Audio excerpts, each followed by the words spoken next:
Eu agradeço a presença de todo mundo, agradeço a professora Priscila por apresentar.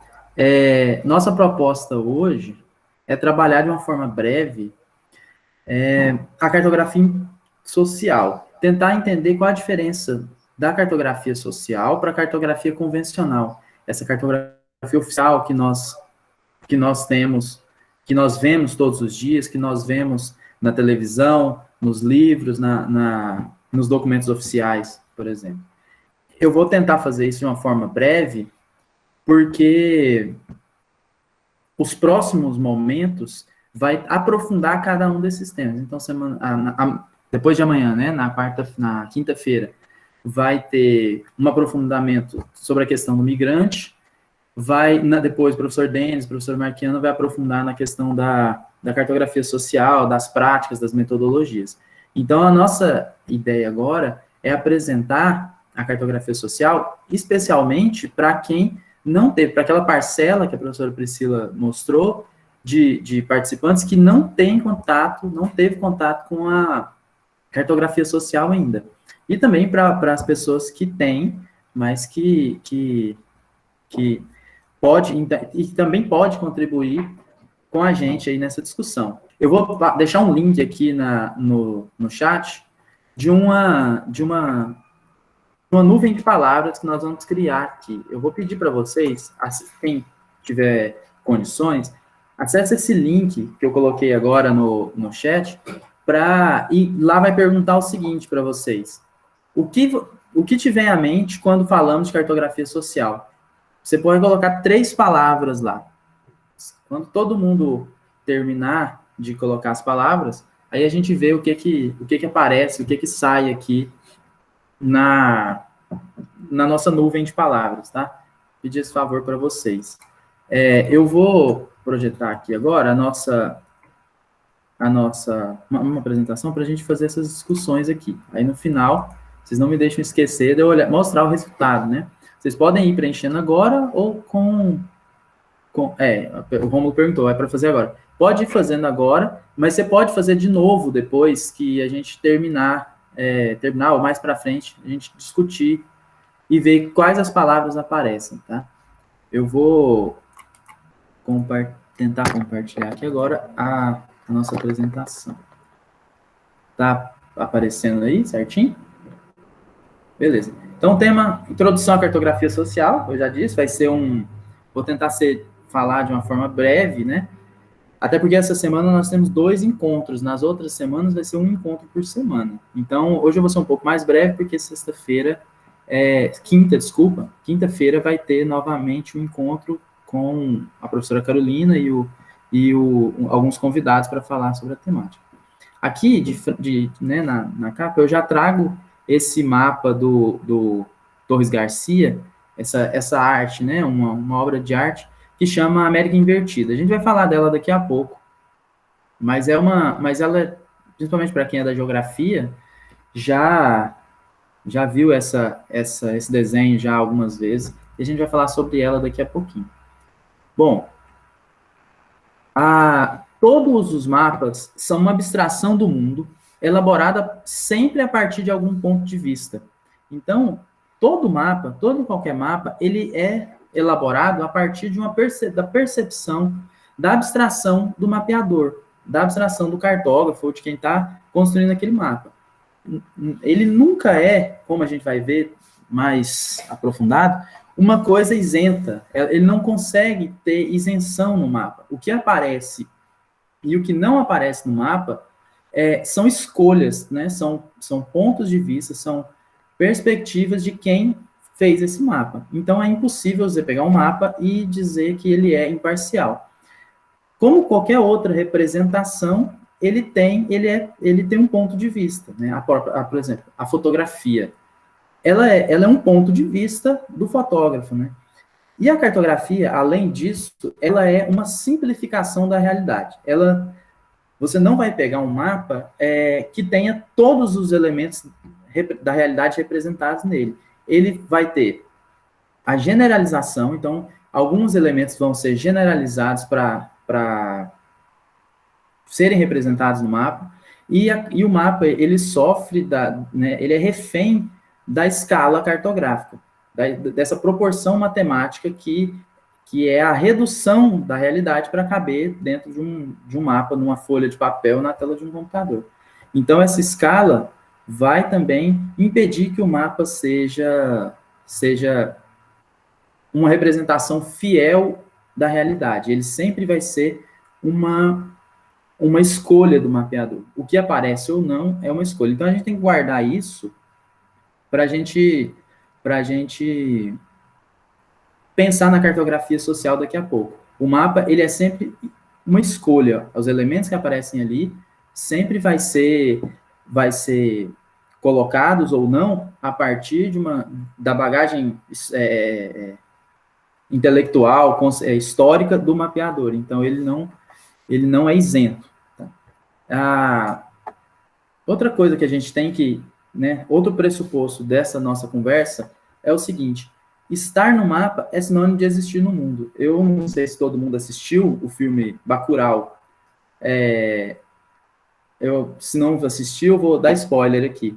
Um grupo de psicopatas assassinos quer ir nesse povoado para assassinar essas pessoas lá por um motivo por diversão, né? Como se fosse caçar. E para fazer isso de uma forma que não levante suspeita, antes deles irem para essa cidade, para esse povoado, eles tiram ela do mapa. Eles excluem do Google Earth lá esse povoado. Então, não tem o nome dele, não tem ele no mapa. Eles somem do mapa, e aí a ideia deles é ir lá e matar essas pessoas. Aí quem quiser saber o que acontece, assiste o filme depois. E aí, esse filme foi gravado no interior do Rio Grande do Norte, num povoado chamado Barra, que provavelmente pouquíssimas pessoas sabiam da existência dele.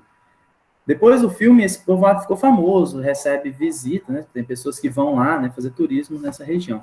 E aí essa reportagem fala: a gente hoje está no mapa, diz moradora da região onde foi filmada Bacurau. Então, estar no mapa é sinônimo, então, de existir no mundo. Você, quando alguém quer destruir, vai falar que vai varrer do mapa, né? Não está no mapa. Então, existir, tá? Ser cartografado, ser mapeado, te leva a existir. Então, a existência está condicionada ao mapa, a aparecer no mapa. Outra coisa que a gente tem que lembrar quando a gente fala de cartografia social. A primeira é que o mapa, qualquer mapa, ele não é isento. E a segunda é que no imaginário popular, no imaginário geral, existir é estar no mapa. Tá? Se você não está no mapa, você não existe, ou você não é reconhecido. Bom, antes da gente falar propriamente da cartografia social, a gente vai falar da cartografia. O que é a cartografia?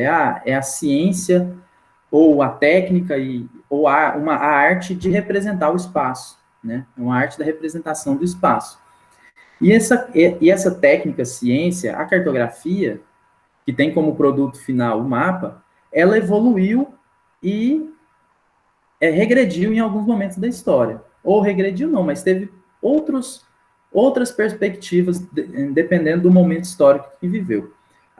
Os primeiros mapas conhecidos datam de 2.500 anos antes de Cristo. É um mapa da Babilônia que representa alguns rios importantes, que ele foi feito numa placa de argila, né? Talhado numa placa de argila. E tem outros da pré-história ainda, pintados nas paredes de cavernas ou armados em armações de gravetos.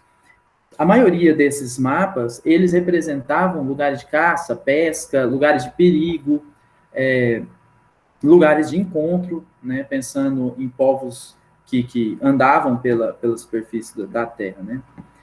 Mas um dos períodos mais importantes do ponto de vista da evolução da cartografia é o da Antiguidade Clássica, especialmente na Grécia, né?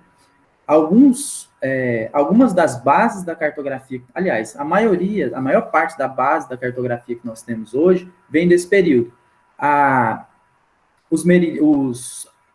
rede de coordenadas geográficas, né, os meridianos, os paralelos, uma série de algumas projeções foram criadas nesse período. Um sujeito se destaca nesse momento, que é Eratóstenes. Eratóstenes de Cirene, ele viveu entre 276 e 194 anos antes de Cristo, e ele teve uma ideia, ele conseguiu fazer uma coisa, que é calcular a circunferência do planeta. Então, ele era diretor lá, ele era reitor da Biblioteca de Alexandria, e ele vivia nessa cidade, e ele leu em algum escrito lá na biblioteca que na cidade de Siene, no solstício de verão, o sol estava no zênite, né? E um poço era totalmente iluminado pelo sol, não tinha sombra dentro do poço. E ele, nesse mesmo dia, no dia do solstício, na cidade de Alexandria, ele observou que uma torre projetava uma sombra no chão. Então ele pensou, se lá não projeta e aqui projeta, é porque a Terra tem uma superfície curva.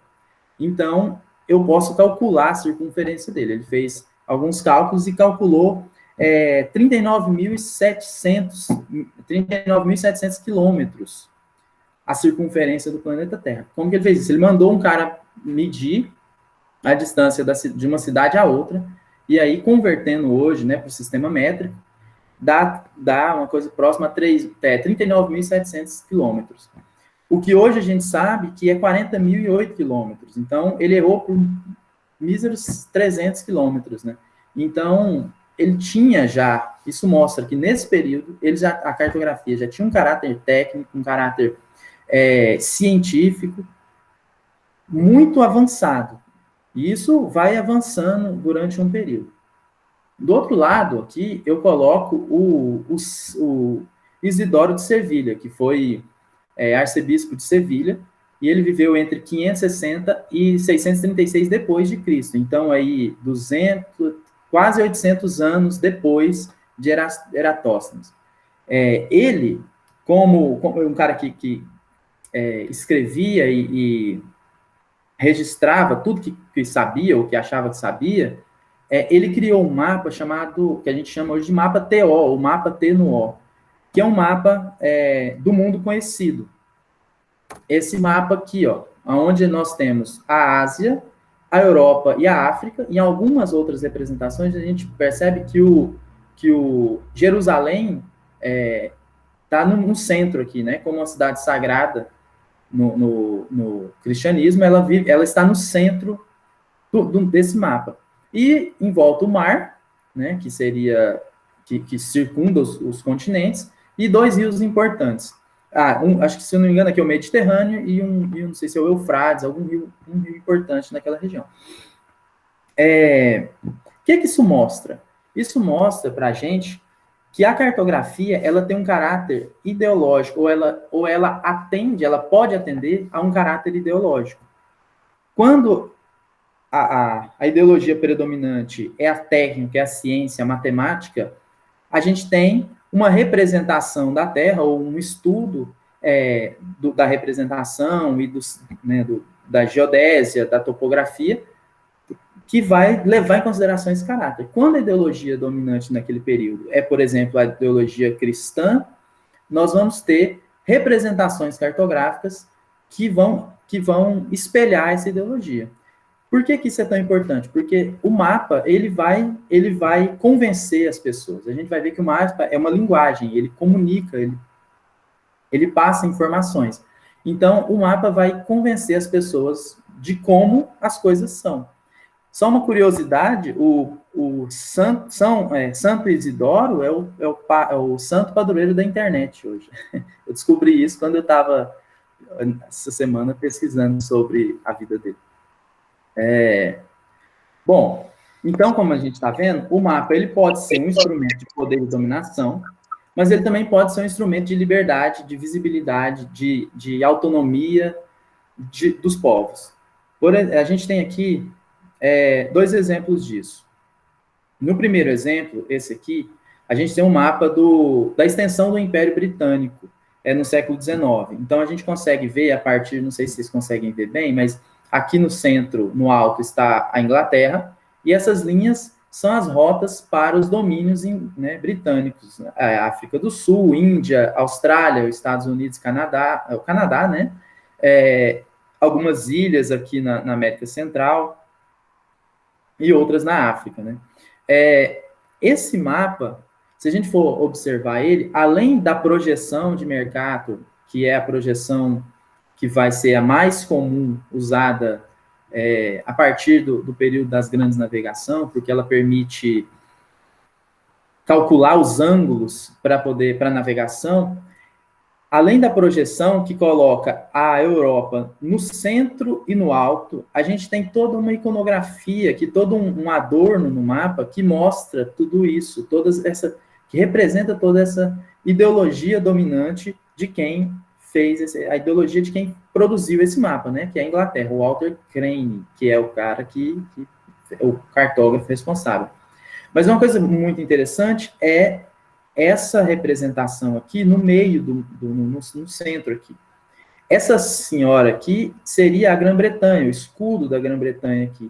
Ela está sentada sobre o mundo, sobre o planeta Terra, e o Atlas aqui, né, um titã, né, um cara da mitologia grega que segura a Terra nas costas e tal, então mostra também que essa cultura ocidental está presente nessa representação, e a Grã-Bretanha é sentada sobre o mundo, então ela domina, ela tem o domínio do mundo, da mesma forma que está no mapa. A Grã-Bretanha está no alto e no centro, e dela partem todas as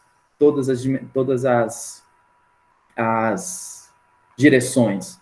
Inclusive, a gente está acostumado com esse mapa nessa configuração, né, com a Europa no centro, no alto, e o norte para cima do mapa. Então, hoje é muito comum a gente falar que, por exemplo, eu que sou do estado de Goiás, eu falar que eu vou subir para o Nordeste ou que eu vou descer para o sul do Brasil. E por que isso? Porque a gente naturalizou a ideia de que o norte é para cima. Mas o que tem no norte, que, especialmente para a gente aqui no hemisfério sul, que coloca ele como a nossa referência? O norte magnético, que não é exatamente o norte geográfico, mas tem um outro elemento que representaria muito melhor, que daria uma referência muito mais fácil para a gente, do que apontar o norte para cima, que é o Sol, né? O Sol nasce todos os dias do mesmo lado do planeta, né? Do lado leste. Ele nunca vai nascer do lado oeste. Se isso acontecer, é porque a Terra está rodando, né? A rotação inverteu e aí provavelmente não vai acabar. Mas ela sempre nasce do lado leste. E isso era, durante muito tempo, a nossa principal referência de orientação. Inclusive, a palavra orientação vem disso, de oriente. Então, a pessoa se orienta, porque ela procura o Oriente. O Oriente é o lado que o Sol nasce. O Ocidente é o lado que o Sol se põe. Mas, por uma questão política, de dominação, de uma dominação ideológica, a Inglaterra, como dona, ou como a principal responsável pela produção cartográfica durante um período, ou durante o período da oficialização desses mapas, eles escolheram colocar o norte para lá. A linha do Greenwich também é outro exemplo disso. Os meridianos, o meridiano zero poderia ser em qualquer lugar do planeta, diferente do Equador, que o Equador tem ele é definido matematicamente ali naquele lugar. O meridiano zero, o meridiano de Greenwich, ele é definido ali de forma arbitrária. Podia ser o meridiano de Pontes e Lacerda, que é onde eu moro hoje. Mas quem definiu isso foram os ingleses, que tinham uma hegemonia econômica e cultural e política naquele período.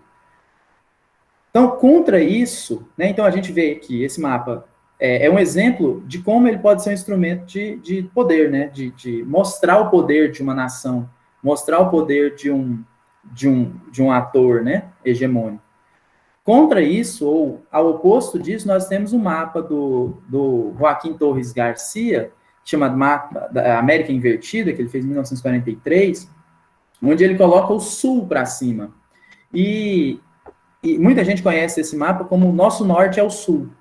Por quê? Porque ele inverte esse mapa numa perspectiva de não colocar como norte, ou não colocar como o nosso destino, ou nossa orientação, os países do norte, por exemplo, os Estados Unidos, ou a Inglaterra, ou a Europa. Quando ele faz isso, ele inverte a América, ou inverte entre aspas, coloca o sul para cima do mapa, ele dá um protagonismo, ele tem a intenção de dar esse protagonismo para a América do Sul. E aí ele marca aí um ponto no Uruguai, de onde ele era, né? Outras coisas que ele coloca são outra coisa importante é a iconografia que existe nesse mapa, né? O Sol, a Lua, a riqueza, né, do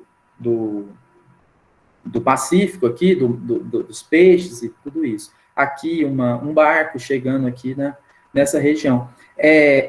Esse mapa ele é muito importante, se você for ver no pessoal da geografia, gosta muito dele por isso, porque ele representa uma identidade sul-americana, ou latino-americana, né? Então, ele usa a cartografia, ele usa o mapa para mostrar que a gente tem condições de ter uma identidade territorial, uma identidade sul-americana ou latino-americana. E não precisa necessariamente de atender aos critérios impostos na cartografia. Se a gente pensar que a Terra é redonda, né, é uma bola, é um geóide, né, na verdade, ela não está no espaço, ela não tem em cima e embaixo, né, você pode representar da melhor forma que você, ou da forma que você achar melhor. Então, isso mostra para a gente que o mapa, ele tem uma intenção. Quando a Inglaterra se coloca no centro e no alto sobre todas as outras nações, eles têm uma intenção a mostrar, a passar. E o Torres Garcia também tem uma intenção quando ele inverte o norte e o sul. Inverte ou ele coloca o sul para cima, né? Bom, ficando claro isso, a gente pode pensar que a cartografia é uma linguagem, ela comunica a informação. Então, eu olhei para aqueles dois mapas e fiz uma leitura dele. Eu posso fazer uma leitura de qualquer mapa, eu leio, e aí o Bertin, que é um cara da semiologia gráfica, que vai pensar a forma de representações no mapa, ele vai dizer também que o mapa não é para ler, é para ver. Então, você tem que olhar o mapa, mas você vai fazer uma leitura dele. Depois que você olhar, você tiver as primeiras impressões, você vai fazer a leitura dele. Então, ele é uma linguagem. Ele não é uma figura. Um dos grandes desafios da cartografia escolar, né, é isso, é tratar o mapa como uma forma de comunicar informação, e não só como uma figura ilustrativa. Mas como uma linguagem, essa linguagem ela é usada por quem? Quem pode usufruir desse privilégio dessa linguagem? Dos privilégios que ela traz, desse poder que ela representa. Quem pode usufruir disso? Quem domina e controla os processos de produção cartográfica? Quem é que é responsável por produzir os mapas oficiais, por exemplo? No caso do Brasil e da maioria dos países, é o Estado, né? E o Estado atende a interesses que não necessariamente são os interesses da população, do povo, né? Então, quem está mapeando o Brasil hoje? Quem é responsável por decidir o que aparece ou não no mapa? Que essa é a terceira pergunta. O que e quem aparece nos mapas? O que vai ser mapeado? Quem vai aparecer no mapa? Como que isso vai aparecer? Quais os ícones que vão ser escolhidos? Quais as cores? Qual a escala que vai ser representada? Tudo isso a gente tem que nos questionar. Mas a gente não pode também, e eu quero deixar claro aqui, que a gente não pode demonizar a cartografia convencional. Nós vamos falar mais sobre isso, mas não pode demonizar essa cartografia, porque ela tem as suas funções, tem os seus objetivos. Ela contribui também com uma perspectiva mais ampla, e não só de dominação. Ela serve para a gente também. Mas a gente tem que olhar para ela de uma forma crítica e também tentar aumentar ou ampliar a abrangência de quem produz, de quem mapeia, né? Bom, então a gente entra agora na cartografia social. A gente falou da cartografia como um todo. Então, a história dela, né, tem momentos que ela tem um avanço técnico, tem momentos que ela tem um avanço ideológico. Depois ela retorna a ter um avanço técnico, quando, no período das grandes navegações, a cartografia ela volta a ter esse caráter técnico, por quê? Porque aquele mapa TO do Isidoro, ele não serve para navegar. Eu não consigo achar outras, né, áreas para conquistar a partir daquele mapa. Então, eu tenho que ter mapas precisos, mapas técnicos que eu possa calcular ângulos e distâncias para poder chegar num determinado lugar e conquistar aquele lugar. Então, dependendo do interesse do momento, a cartografia vai para um lado ou para o outro. E ela sempre vai servir para esses objetivos, né? A gente tem que ver, prestar atenção, que a cartografia, ela é um servo de quem mapeia. Ela atende aos objetivos que a pessoa quer. Se ele quer dominar, a cartografia serve para dominação. Se ele quer libertar, se ele quer dar visibilidade, se ele quer dar autonomia, a cartografia serve para isso. Então, o que é a cartografia social dentro disso? Ela faz parte dessa cartografia, ela é um ramo da ciência cartográfica. Da mesma forma que criar um mapa ou uma base cartográfica faz parte da ciência cartográfica, envolver a população, a comunidade, na produção de um produto, na produção de um material autônomo, comunitário, ele também cartografia. Então, a cartografia social faz parte da cartografia. É cartografia. Um mapa colaborativo, participativo, é um mapa e faz parte da cartografia. Ela envolve o direito dos sujeitos sociais. A cartografia social está envolvendo os direitos dos sujeitos sociais, geralmente relacionados a conflitos, ou muitas vezes relacionados a conflitos. Não só sobre conflitos, mas o conflito, especialmente o conflito territorial, aparece com muita frequência nas produções da cartografia social. Ela articula o conhecimento técnico, a tecnologia, o conhecimento científico, com o saber local e tradicional.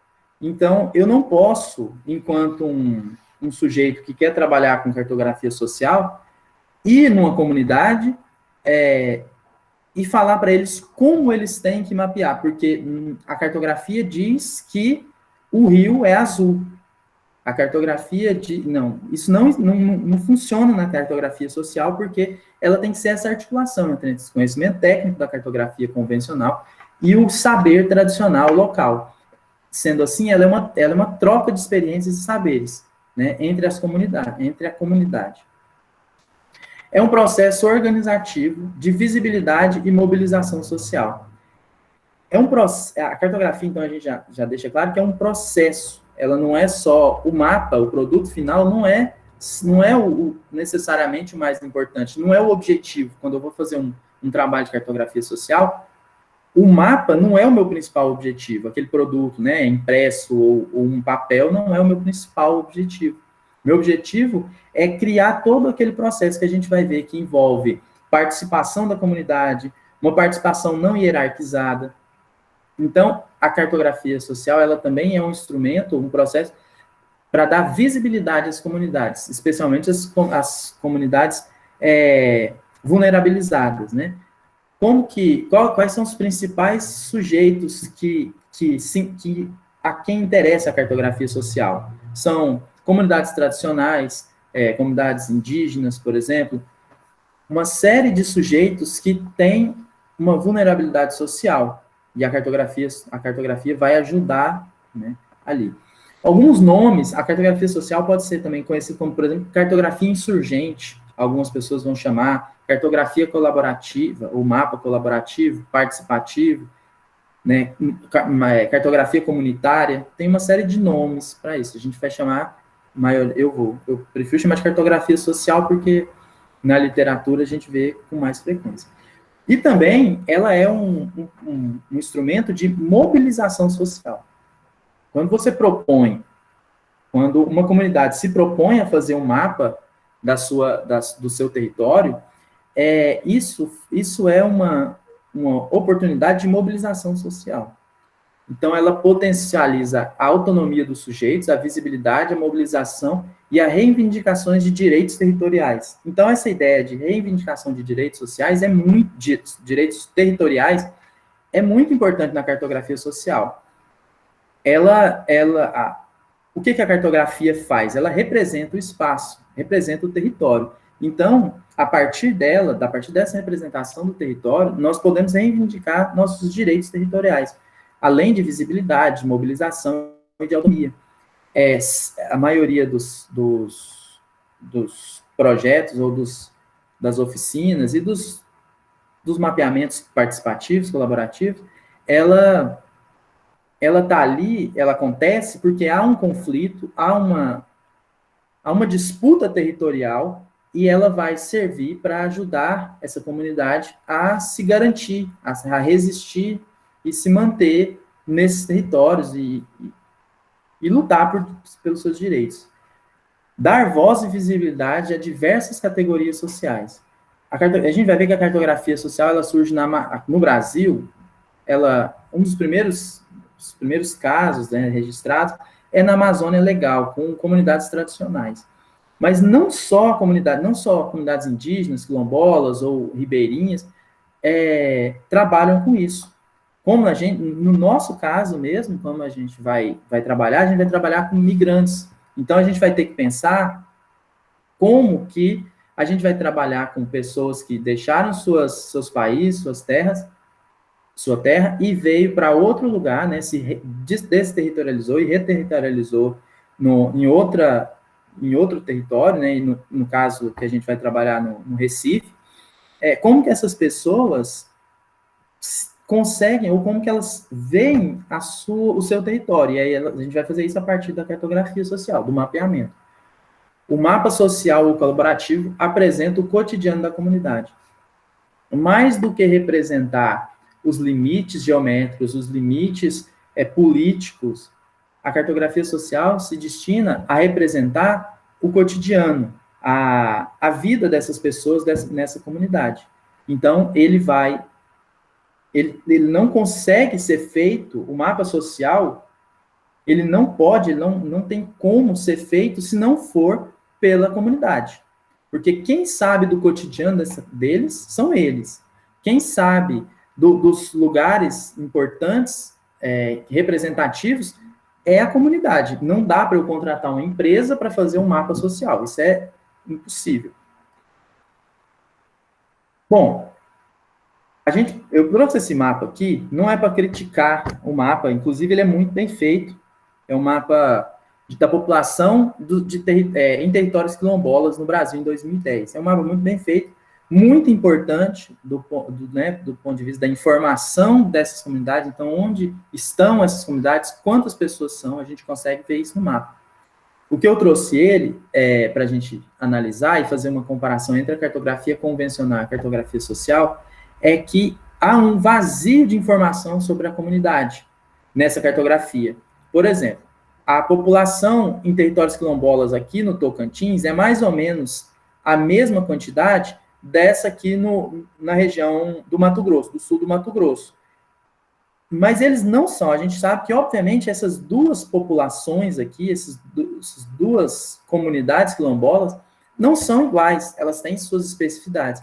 E o mapa da cartografia convencional, ele não consegue trazer essas experiências, as demandas, as histórias, as formas de trabalho e os modos de vida dessas pessoas. Então, essa comunidade no Ceará, essa comunidade no norte de Minas e essa no Paraná, para esse mapa, ele é a mesma coisa. A gente nos dá a entender que por ele ter a mesma quantidade de pessoas, essas pessoas, a gente inconsciente, né, de forma inconsciente, a gente já pensa que é mais ou menos a mesma coisa. E a gente sabe, né, de forma consciente, que não é, né? Cada comunidade tem as suas especificidades, tem suas histórias, tem as suas demandas, tem as suas disputas territoriais, e esse mapa não consegue traduzir isso.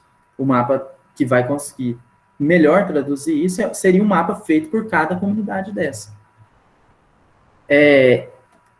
Um outro mapa aqui, no caso, eu fiz esse mapa, e ele serviu para um artigo sobre a comunidade Calunga, né, no norte do estado de Goiás.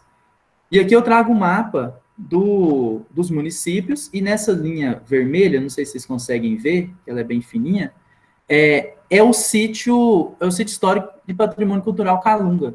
É a área, né, que definida por lei, que é destinada ao povo quilombola que vive aqui, a comunidade quilombola que vive nessa região. Então, ele pega 3 municípios, Monte Alegre de Goiás, Teresina de Goiás e Cavalcante. Só que eu não consigo ver nesse mapa a comunidade. Eu vejo aqui nesse mapa a demarcação oficial, né, definida pela lei, que cria o sítio histórico e patrimônio cultural Calunga. Eu não consigo ver a comunidade. Para eu conseguir ver a experiência, a história, o modo de vida, a forma de trabalho dessas pessoas, elas teriam que fazer um mapa para mim. Então, a ocupação do território é vista como algo gerador de raízes e identidades. É o que a professora Priscila falou antes da territorialidade, né?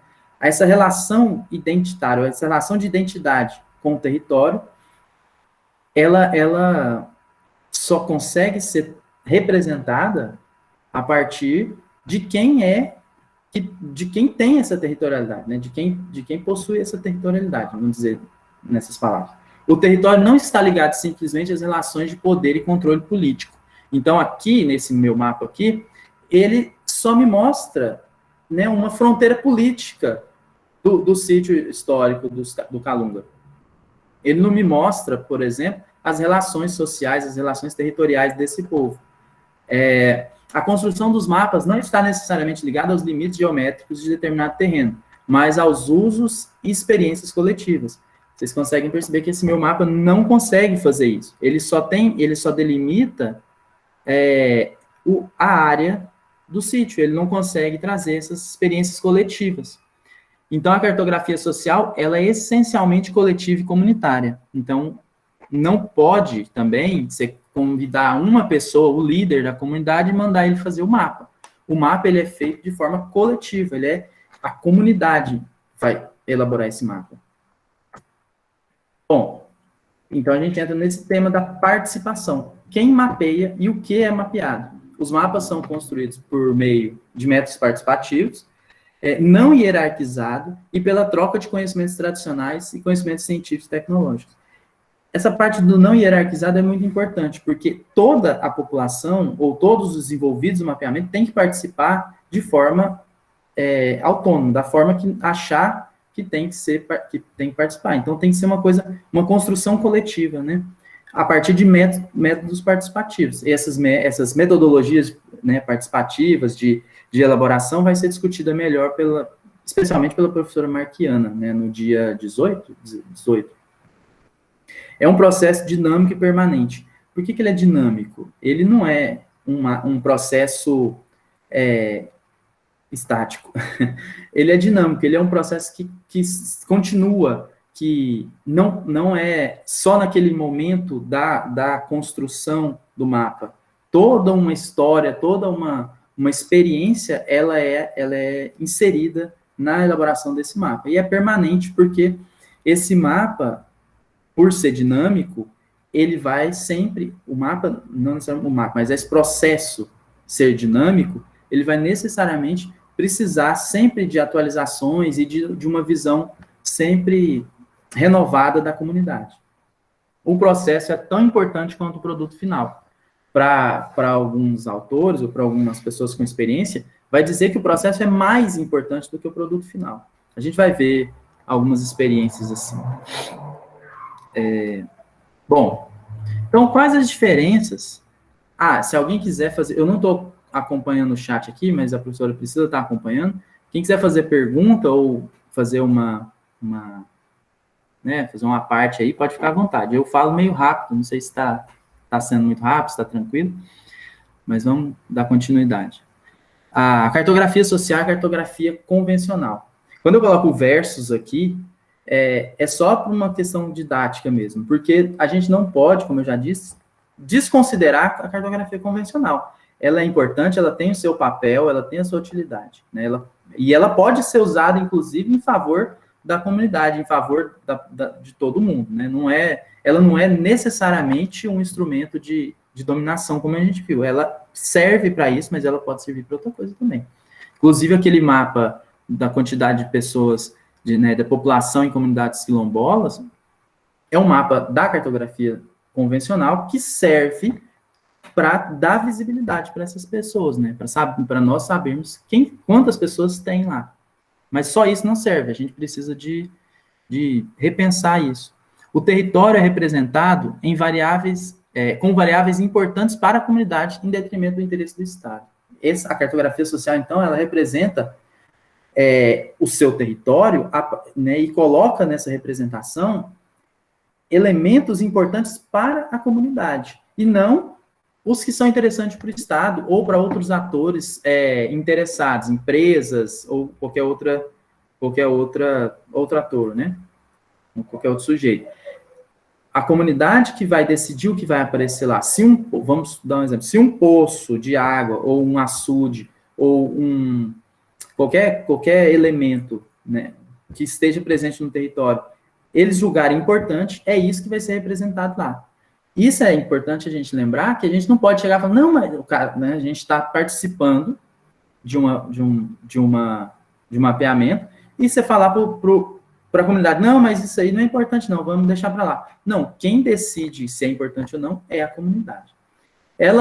A cartografia social, ela se utiliza mais de metodologias qualitativas do que a cartografia convencional. É o exemplo daquele mapa que eu mostrei. Ali é um exemplo de informações quantitativas. Na cartografia social, a gente vai trabalhar com metodologias e com informações e dados com caráter mais qualitativo, né? A importância, às vezes, é maior do que a quantidade. O posicionamento político se sobrepõe à pretensa imparcialidade. Uma coisa que eu queria ter dito, quando eu estava falando dos mapas convencionais, é que existe um mito ou a mentira de que o mapa é isento, né? E a gente falou que não, ele não é isento. Então, quando você vê o mapa lá, ele tem uma pretensa, quando você coloca azul para a água e marrom para a terra, ele quer te dizer que ele tem uma imparcialidade. E ele já não tem. O mapa da cartografia social já não é imparcial. Mas o mapa da cartografia social, ele é intencionalmente parcial, né? Eu estou construindo um mapa da minha comunidade. Então, o objetivo dele é favorecer a minha comunidade. Ele tem uma parcialidade, ele tem um posicionamento político claro. Ele não tenta enganar, ele não tenta falar assim, a gente fez esse mapa aqui de forma mais imparcial possível. Não, a cartografia social não é imparcial. Ela tem um posicionamento político, e esse posicionamento político aparece no produto final, aparece no mapa. Representa-se o espaço percebido, concebido e vivido, e não apenas o espaço euclidiano. A partir de uma concepção de Lefebvre, né, que essa ideia de espaço percebido, concebido e vivido. A cartografia convencional, ela tem uma perspectiva de representação do espaço euclidiano, né, das medidas, das coordenadas, das posições precisas, e o mapa da cartografia social não. Ele está mais interessado no espaço percebido e né, concebido e vivido pela comunidade. Em regra, dedica-se muito tempo ao mapa social, ao mapa comunitário, pois mais importante é o processo. Então, é um processo demorado, lento, detalhado, porque não é só chegar no produto final. Eu posso sentar na frente do computador e fazer um mapa em 30 minutos. Mas por quê? Porque o meu objetivo é ter o processo. É ter o mapa e não o processo. E na cartografia social, o processo é uma das coisas mais importantes, né? A mobilização da comunidade, a participação, é isso que a cartografia social busca. Os processos de sistematização são mais incipientes que o convencional. Os processos de sistematização, por exemplo, da legenda, ele vai ter uma importância grande no processo de de mapeamento participativo. E a escala também vai ser definida a partir do nível de participação, a partir da concepção dos sujeitos envolvidos, né? Esse artigo, inclusive, de onde Silva e Gomes tirou essas diferenças, ou essas especificidades da cartografia social, tirou de um artigo em espanhol, que inclusive eu vou deixar ele disponibilizar eles para vocês, para quem tem interesse em ler. A gente vai criar uma pasta no Google Drive para poder compartilhar esses artigos. Então, alguns já têm acesso, tem que ver como é que faz para todo mundo, quem não tem, ter, né? Acho que é aceitar lá no e-mail que a professora Priscila mandou. Bom, então, qual é o objetivo, entre vários, da cartografia, do mapeamento comunitário? Para que se faz um mapeamento comunitário? Para buscar legitimidade. Então, uma comunidade que está em conflito, por exemplo, em questões de construção de uma mineradora, né? Ou com um conflito com grandes empreendimentos de infraestrutura, por exemplo, uma hidrelétrica. O mapeamento social, o mapeamento comunitário, ele vai ajudar a buscar a legitimidade dessa comunidade. A buscar a legitimidade, não, mas buscar demonstrar a legitimidade dessa comunidade, e o mapa social, o mapa comunitário, vai ajudar nesse processo. Ela busca informações mais precisas também, para conhecer a comunidade. Outra coisa é buscar fortalecimento da mobilização dos grupos. Uma coisa importante na cartografia social é que, em alguns momentos, apesar do mapa ser construído pela comunidade, alguns membros dessa comunidade não sabiam da importância de determinados elementos. Bom, você entende a importância de um elemento que existe no território, de um componente do seu cotidiano. Mas no momento da mobilização, da organização do mapa, é que você toma consciência da importância disso. Tá. Gerlana? A Gerlana fez uma pergunta aqui, daqui a pouquinho eu vou responder. Para servir, um detalhe que a gente tem que tomar cuidado com a cartografia social é o seguinte: a comunidade faz um mapa totalmente detalhado, né? Um mapa com bastante elementos, que vai servir para legitimar, para dar informações, para mobilizar grupos. Mas esses mapas também podem ser usados fora da comunidade, para interesses alheios à comunidade. E isso a gente tem que estar sempre atento, né? Mas não vai impedir a gente de trabalhar com isso. Então, poderíamos dizer que os recursos metodológicos são diversos. Os recursos metodológicos da cartografia social diversos, porque você trabalha cada momento ou cada experiência é única, né? Porque você vai estar trabalhando com diferentes experiências de diferentes pessoas, de diferentes comunidades, né? A professora Marquiana vai falar sobre essas metodologias, ou formas de se chegar a essas metodologias. Tão diversas, são bastante diversas, sim. Bom, falando disso, então, meus mapas, minhas regras, né? Tem isso, assim. Então, quem vai fazer o mapa que cria as próprias regras? Basicamente, a gente vai ter algumas orientações, mas o mapa vai sair do jeito que a comunidade quiser. É importante ter sempre em mente que conhecimento científico não é o único válido.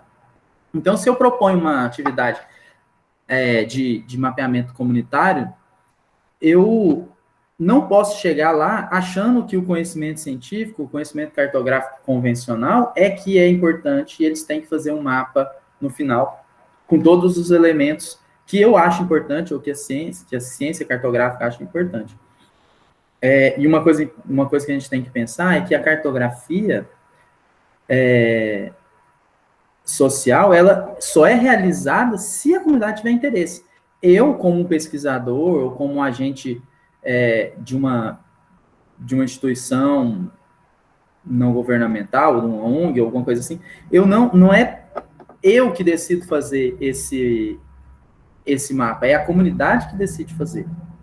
Quem escolhe os ícones, as cores, o que vai ser representado, são os mapeadores, são os participantes desse processo. Eu não vou poder dizer para eles que se, por acaso, numa fazenda próxima tem um aeroporto ou uma base de voo para lançar veneno, né? Por avião lá, pulverizar veneno. Eu não vou poder dizer para eles que eles têm que representar aquele lugar com o símbolo de um aviãozinho, com um desenho de um aviãozinho. Eles vão decidir se eles querem colocar uma caveirinha, por exemplo. É um exemplo, né? Vamos supor. Por quê? Porque eles jogam veneno. Então, se eu, Bruno, fosse mapear um lugar que tivesse uma pista de pouso, eu colocaria o desenho de um aviãozinho.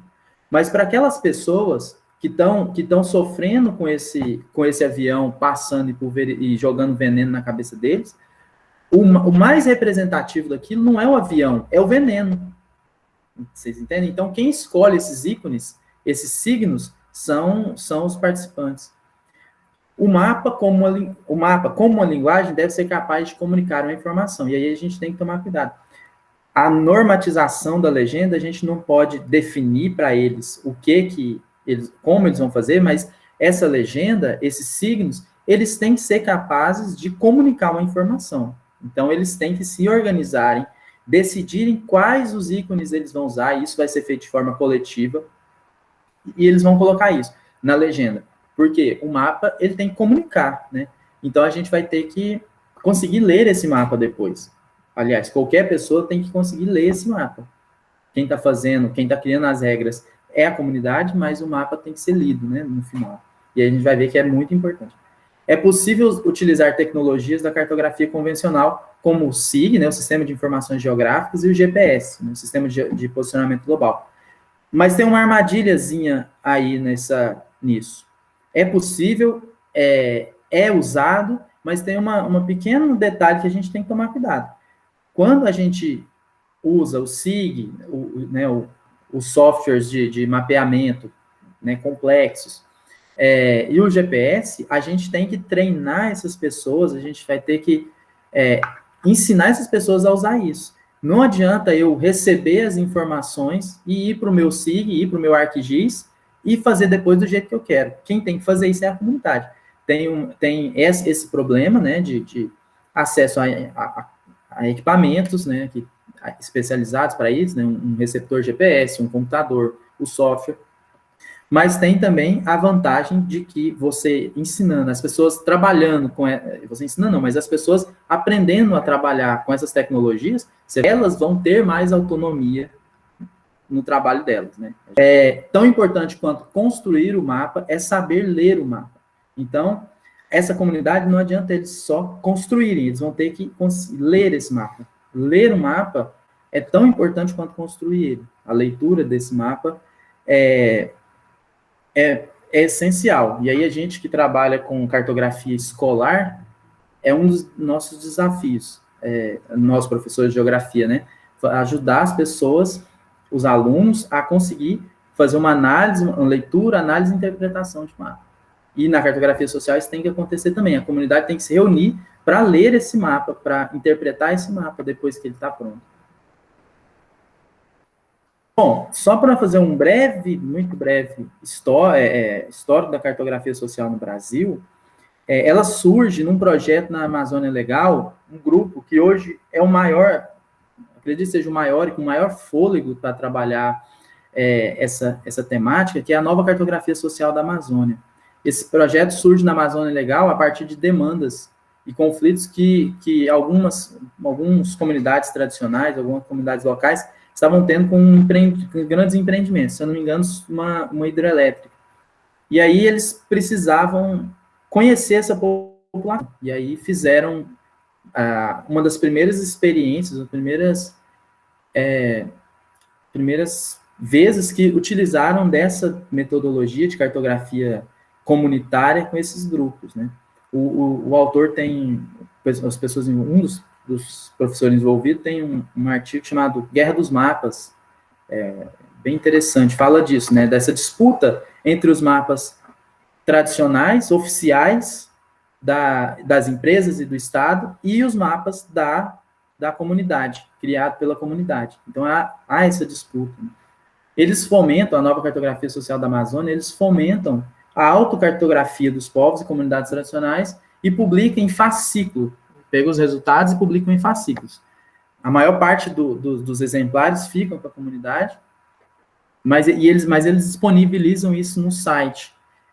Inclusive, é uma das atividades que eu queria propor, não atividade, mas queria pedir para vocês entrarem nesse site, chama novacartografiasocial.com.br, e dar uma olhada nos mapas. No menu, assim, tem fascículos, mapas, artigos, lá tem uma série de material para quem quiser aprofundar nessa temática. Eu trouxe aqui alguns exemplos deles lá e um exemplo de um trabalho feito fora do Brasil. Mapa, conflitos socioambientais e ações coletivas no sertão de Itaparica. Então, aqui a gente vê que tem vários signos aqui. Ó, a usina nuclear tem o símbolo aqui da radioatividade com um proibido, né? Aquela bolinha com proibido. Quem decidiu isso foi a comunidade, que ali tem a proposta de construção de uma usina nuclear, mas eles não querem, né, a construção dessa usina. Então, eles já colocam no mapa deles proibido ter, né, esse símbolo de proibido. Isso, uma série de outras, inclusive as cores, a escala, né, a região que vai ser representada aqui, tudo isso é uma decisão da comunidade, é uma decisão coletiva da comunidade. Isso aqui é no Pernambuco, né? Sertão pernambucano. A cartografia social dos povos tradicionais na rota dos grandes empreendimentos no Baixo Tocantins e Ilha de Marajó. Então, aqui, a gente pode ver que eles inseriram também no produto cartográfico, no mapa, imagens, né, fotografias. Isso provavelmente foi a decisão da comunidade, e é muito interessante. Você coloca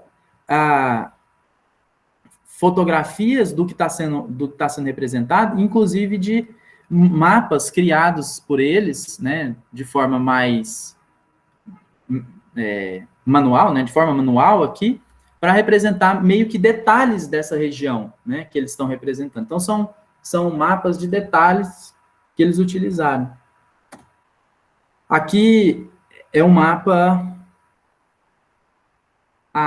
da comunidade Passa 7. Então, já no título do mapa que eles construíram aqui, ó, eles já colocam: nós existimos e resistimos. Então, a cartografia social, ela está aí para isso, né? Como instrumento de resistência, né? Como meio de resistência das comunidades. E aqui a gente pode ver uma série de ícones aqui, de signos que eles usaram aqui na representação. São vaquinhas aqui. Não sei se vocês conseguem ler, porque essa imagem era muito grande, quando eu diminuí, ela perdeu um pouco de qualidade. Indígenas Gamela no Cerrado Piauiense. A mesma coisa, usa uma série de signos aqui, de ícones, para poder representar elementos do território, né, que eles usam. E você pode perceber que vai além das fronteiras políticas, das fronteiras administrativas. Então, a cartografia social tem essa característica também, de não respeitar necessariamente as fronteiras políticas administrativas, nem as fronteiras de parques criados por lei, ou coisa nesse sentido. Aqui um exemplo de um trabalho de campo realizado com adultos.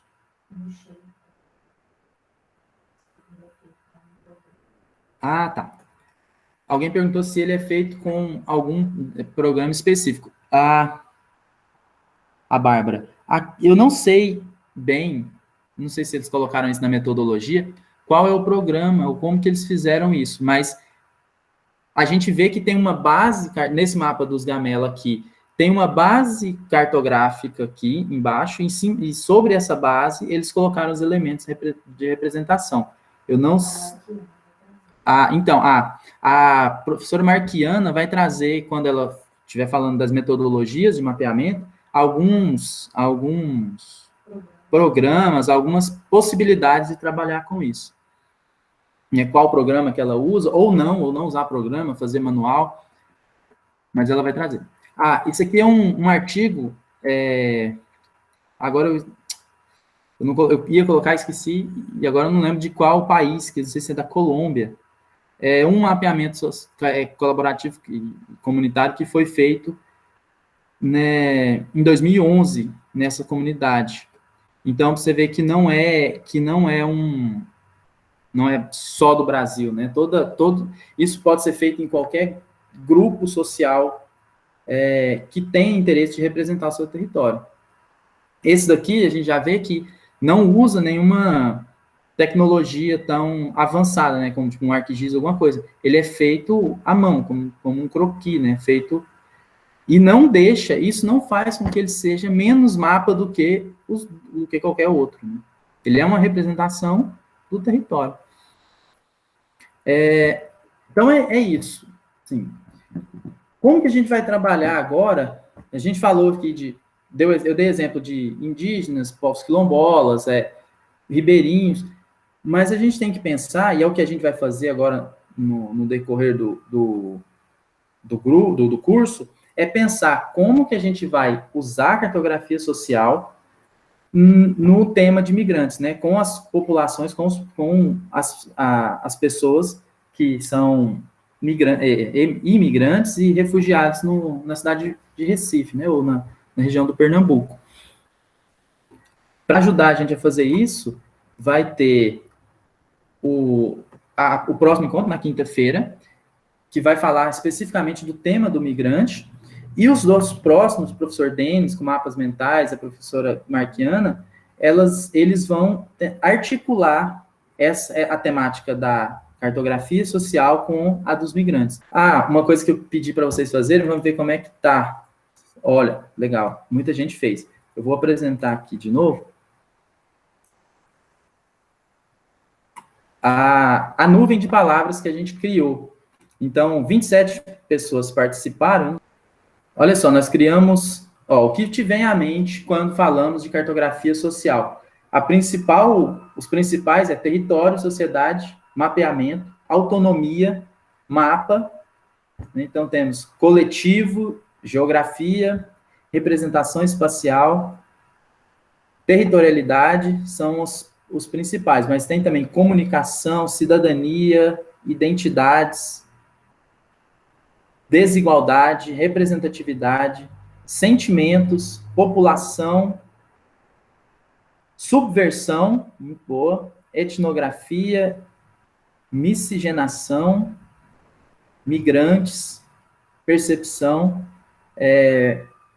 territorialidades, caminho, cultura, fluxo de migração, fluxos migratórios, comunidades tradicionais. Então, essa nuvem de palavras é interessante porque mostra, né, o que a gente entende, né, o que a gente consegue abstrair desse tema. Né? Então, eu acho que é isso mesmo.